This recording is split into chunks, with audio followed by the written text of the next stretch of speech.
Mukhang parehong nag-relax sina Liza Soberano at Enrique Hill nitong weekend, pero iba-iba ang kasama. Si Liza, after all her recent projects and ganaps, spotted na naman having a chill night out with her glam team at mga close friends. Sa mga Instagram stories ni Renz Pangilinan, makikita silang nagkakasiyahan sa isang classy bar, may pa-cocktails at cozy lighting pa. Kasama rin sina Kim at Che Filomeno at obvious na super relaxed si Liza habang nag-i-enjoy kasama ang barkada.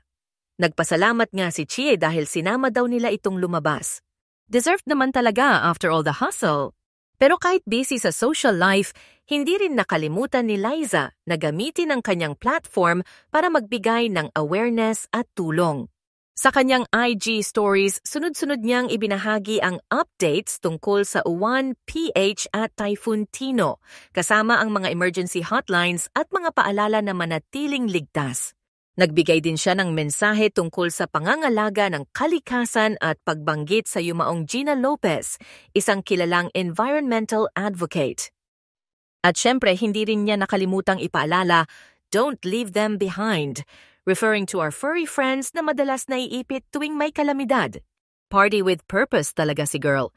May time mag-enjoy pero may puso pa rin para sa bayan.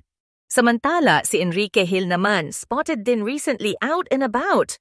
Kasama si Sir Ranvel Rufino, makikita sa isang post na dumaan sila sa Skinny Mike's BGC, isang kilalang bar and events place sa Taguig. Mukhang nasa VIP room pa sila, kaya for sure chill night lang with good drinks and good company. Well, tama lang naman, di ba? Kahit iba na ang mga kasama nila lately, parehong may karapatan mag-unwind at mag-enjoy pa minsan-minsan.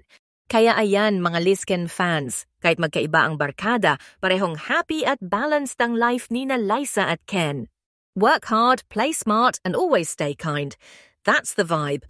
Ano sa tingin niyo mga Lisken fans? Team Chill ni Liza o Team Vibes ni Ken? I-comment nyo sa baba kung sino ang mas relate kayo. Don't forget to like, share, and subscribe para updated lagi sa mga ganap ni na Liza at Ken.